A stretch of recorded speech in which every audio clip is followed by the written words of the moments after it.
আপনারা হয়তো লক্ষ্য করে দেখেছেন এই কয়েক বছরের মধ্যে আমাদের আশেপাশে অল্প বয়সে মানুষগুলো খুব তাড়াতাড়ি মারা যাচ্ছে।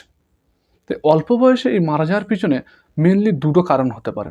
এক নম্বর হলো স্ট্রোক, ২ নম্বর হলো হার্ট অ্যাটাক। তাহলে আজকের আমরা এই ভিডিওতে জানবো কিভাবে আমরা এই স্ট্রোকটাকে প্রিভেনশন বা প্রতিরোধ করতে পারি।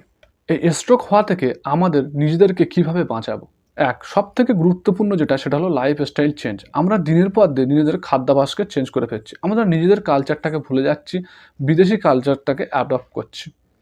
আমরা তেল আমরা চর্বি জাতীয় খাবার, তেলে ভাজা, চর্বি জাতীয় মাংস এগুলো আমরা বেশি, বেশি পরিমাণে খাচ্ছি এবং শাকসবজি, ফল, ড্রাই ফ্রুট এগুলো খাওয়ার পরিমাণ আমরা অনেকটা কমিয়ে দিয়েছি।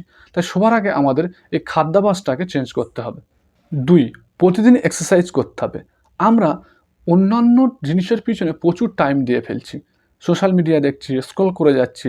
কিন্তু নিজেদের শরীরটাকে ভালো রাখার জন্য প্রতিদিন অল্প পরিমাণে হলেও কিছু, কিছু এক্সারসাইজ করা অবশ্যই দরকার এবং হাঁটাচলা করা দরকার। সেটা আমরা করছি না। তাই সপ্তাহে অন্তত ৫ দিন আপনি ৩০ মিনিট করে ১৫০ মিনিট আপনি এক্সারসাইজ করতে পারেন বা হাঁটাচলা করতে পারেন। ৩. অ্যাভয়েড স্মোকিং এবং অ্যালকোহল।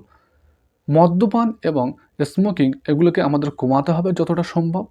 ৪. Stress management. আমরা দিনের পর দিন নিজেদের উপরে বেশি স্ট্রেস দিয়ে ফেলছি, ডিপ্রেশনে চলে যাচ্ছি। ৫. ডায়াবেটিস এবং হাইপারটেনশন। আমাদের মধ্যে যদি সুগার বা হাইপারটেনশন থাকে এগুলোকে সবসময় কন্ট্রোলে রাখতে হবে, কারণ হাইপারটেনশন স্ট্রোকের একটা মেজর কারণ। তাই আমাদের এই হাইপারটেনশন সুগারটাকে সবসময় কন্ট্রোলে রাখতে হবে।